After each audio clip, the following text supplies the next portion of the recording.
This morning, we are very happy and honored to have the governor of the great state of Arkansas, Sarah Huckabee Sanders, on the phone with us. Governor, how you doing this morning? I'm doing great. Good morning. Great to be with you on the air this morning. Well, I'm glad you're on the air. I've been talking to Olivia. We've been emailing back and forth all week, so I'm glad that we finally get to talk now.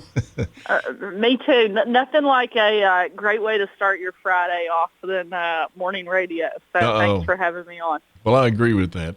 So you've been in office now for 100 days, and that was a quick 100 days. I'm sure yours probably like mine. It depends on the day.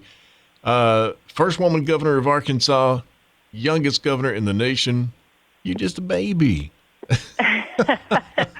but you it already doesn't feel like that in my house. When you work in politics, we say you age in dog years, so it feels like you're aging 7 at a time. I would imagine. Yeah, you've already been in the thick of it all, the fire and everything. With your career, so it's fabulous. I'm telling you, the first 100 days. And then we're going to look at maybe the next 100 days. But the first 100 days, you've done a lot of things. Of course, we'll get into the Arkansas Learns real quickly. But I want to start off with the legislation that you've put before, and I guess the legislature has gone through all this. Safer, Stronger Arkansas, raising the minimum amount of time felony offenders have to serve before they get released. What a great thing. Some people will say, if you do the crime, you got to do the time. Absolutely. And in Arkansas, I think one of the things that people probably don't realize and didn't know is that by and large, a lot of those who were convicted of violent offenses were only serving about 1/6 of the sentence that they were given. So really not doing the full amount that they were sentenced to, which is, unfair to the victims that they're hurting and the communities that they're impacting. And one of the things that we have seen is an increase in those violent repeat offenders. And those are the type of people that we really wanted to target with this legislation, making sure we're not putting those individuals back into communities where they can do greater harm. We want to help those who can be helped and rehabilitate and have good substance abuse programs as well as mental health programs. And so there are pieces like that in the legislation as well. But it's really important that we are tough and show the truth in sentencing. And if somebody is sentenced to 10 years for committing a violent crime, they should serve 10 years for the crime that they have committed. And we've also added funding to build a new prison. Right now, our prisons and our county jails are so overcrowded that we have got to be able to relieve some of that pressure. We never want people to be released from prison that are violent criminals simply because we don't have space to keep them. And this has been a problem for a long time. We haven't built a prison in the state of Arkansas since my dad was governor nearly 20 years ago. And as much as it's not a fun thing to spend money on, it's a very necessary thing that we have to invest in right now. Yeah, I think you're absolutely correct. Pay raises for the correction officers and police, something that's been needed for a long time. I like the charging drug dealers with murder if they deliver drugs that cause an overdose. Yeah. I mean, all these things are just common sense things, which, I don't know, we don't have as much common sense as we used to, it seems like. We're trying to bring that back. It's good. The idea that the fentanyl that is pouring into our state, we're seeing the number of overdoses just skyrocket. And we want to crack down and say that that's not going to happen in our state. If you are distributing and trafficking things like fentanyl and causing overdoses, you are going to have a much, much harsher penalty. And we really want to put a deference on that type of activity taking place in our state. And I don't see why anybody would be against that. Here's the other thing. And they shouldn't. They shouldn't be. We've had pretty broad support on those pieces. Some of the other areas in, the truth in sentencing and violent criminal, our Attorney General, Tim Griffin, was a great partner in that, as well as members of the legislature, Senator Gilmore, Representative Gazaway. We worked very closely with them to draft and push this legislation through, and we're really proud of the final outcome. Absolutely. Tax cuts. We're talking about a lot of tax cuts that you've introduced for not only individuals but also for businesses. As I know, part of your plan obviously is to get more industry into the state of Arkansas to raise the wages and make it a better place to be. And then, of course, you want to phase out the state income tax entirely, which I don't know how many states actually do that. I know Texas, you don't have a state income tax. When I lived out there, I remember that. But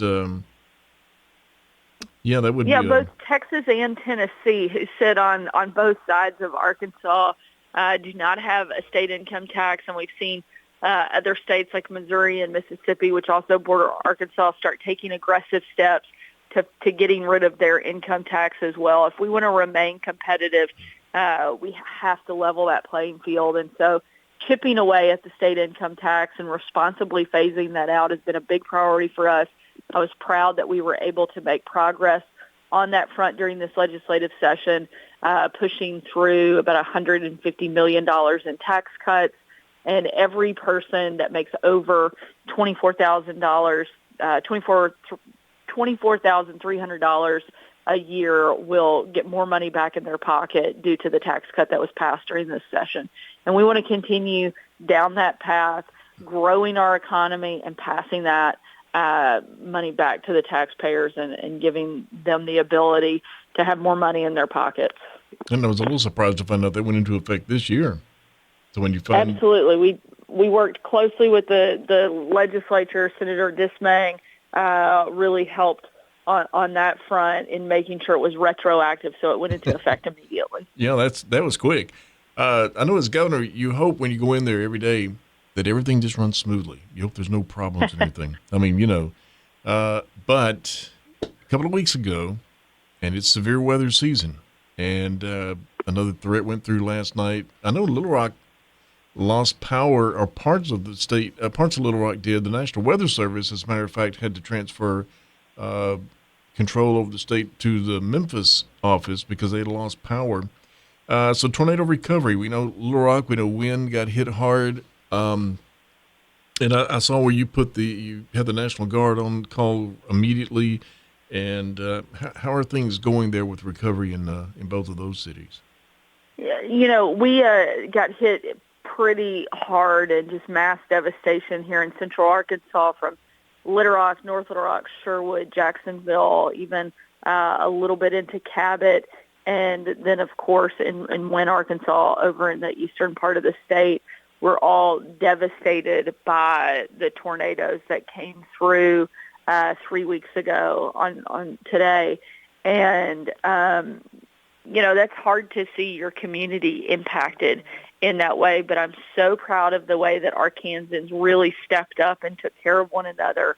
I've said it a few times over the last week or so that I've never been more proud to be the governor of Arkansas than I have been over the last couple of weeks, because that's when I think your true colors and the real spirit of our state came out, and people put all of the partisanship and controversy and politics and everything else aside and just wrapped their arms around each other and really lifted one another up. On every corner you went down, you could see tents, pop-up tents of people just showing up on their own, passing out food and water, coming into communities with their own equipment.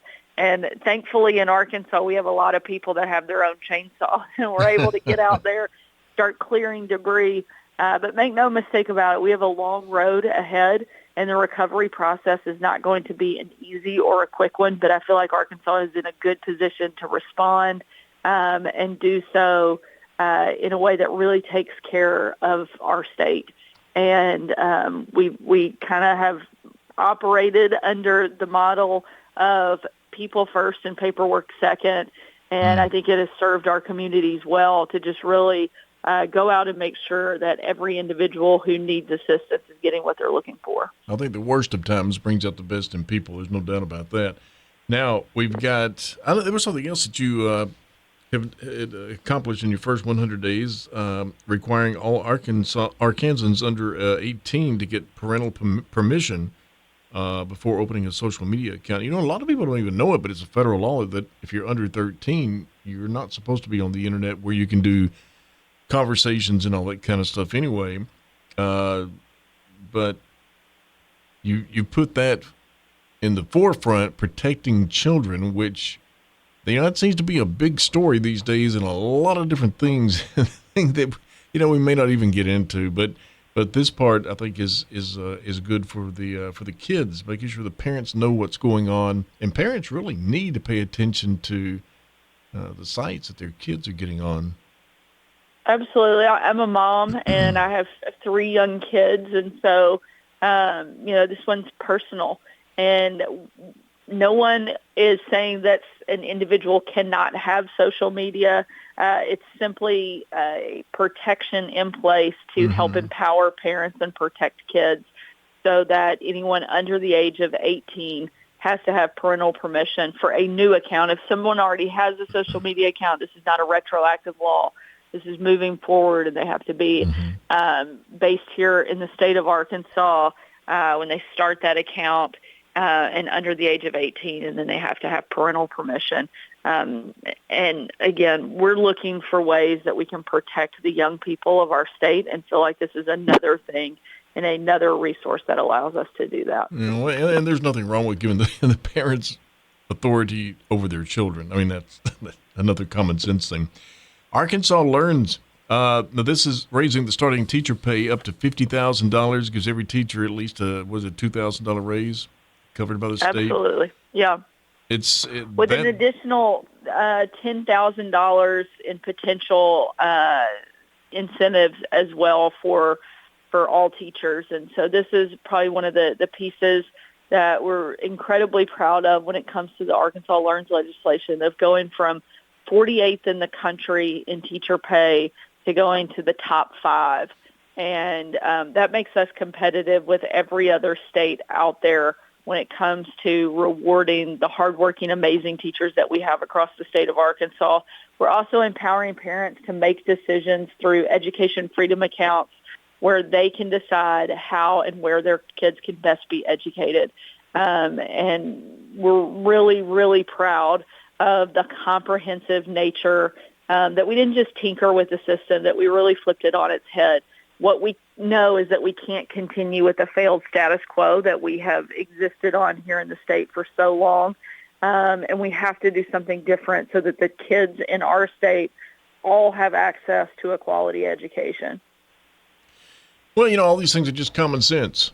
It makes a lot of sense to most people, and I think most people are certainly for all that. Investing in the public schools, keeping the school districts open. People want to go where they want to go. To me, just makes a lot of sense. The first 100 days have been great. If you had is there one thing that you're looking forward to in the next 100 days? I know there's a lot of things you have on your agenda, I'm sure.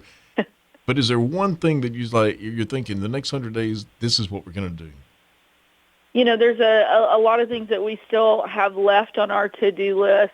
One of the big things that we were able to get started in this first 100 days in first session was through the Natural State Initiative, getting rid of some of the red tape and adding new amenities, or the ability to add new amenities to our state parks.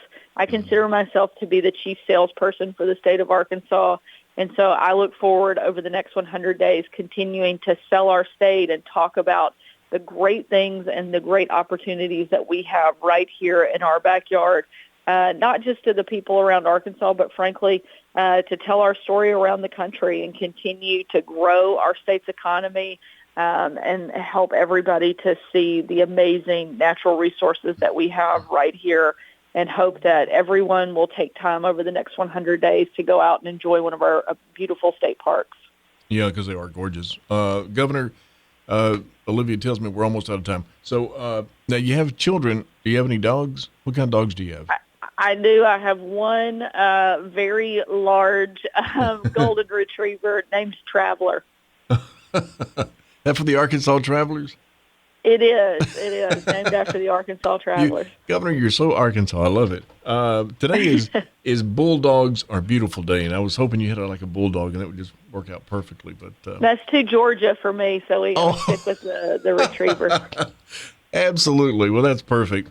We've been talking with Governor Sarah Huckabee Sanders, and the first 100 days, we'll give you an A on that, and looking forward to the next couple hundred. And it's always great to talk to you. I hope you have a great day. Great. Thank you so much. I hope you do as well.